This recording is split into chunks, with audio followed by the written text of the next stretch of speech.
রাসূল বলছে, শোনো, আমি রাসূলুল্লাহ আমার উম্মতকে বলে গেলাম, আল্লাহর সাথে যদি সম্পর্ক গভীর করতে যাও, বেশি বেশি রবের কদমে সিজদায় পড়ে যাও।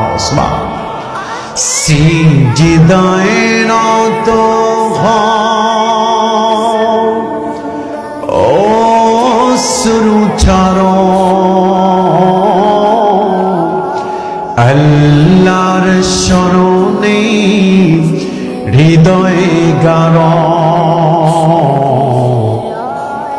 প্রাণ ঢেলে সব ব্যথা বলো প্রভুকে, বলো প্রভুকে, এই রাত কি কেটে যাবে ঘুমিয়ে সে।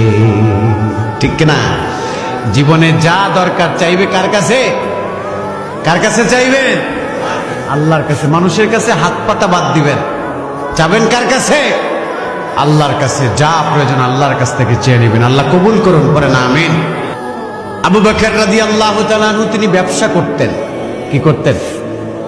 কাপড়ের ব্যবসা করত। আব্বা কিসের ব্যবসা?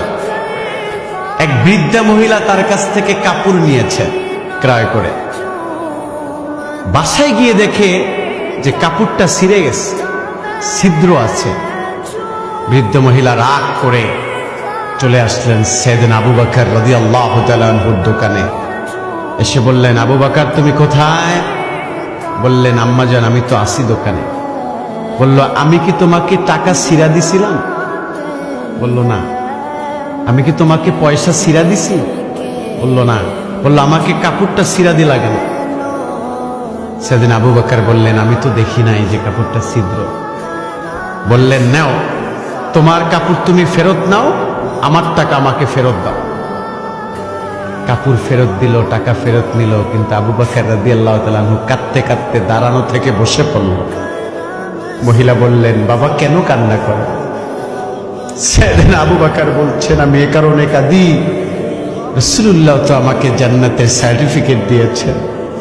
আমি যদি নেক আমল নিয়ে কবরে যেতে না পারি, আমার আল্লাহ যদি বলে, আবু বকর তোমার আমল আমার পছন্দ হয় নাই, তুমি আমার জান্নাতের টিকিট ফেরত দাও আর তোমার আমল তুমি ফেরত নাও, সেদিন আমার কি উপায় হবে?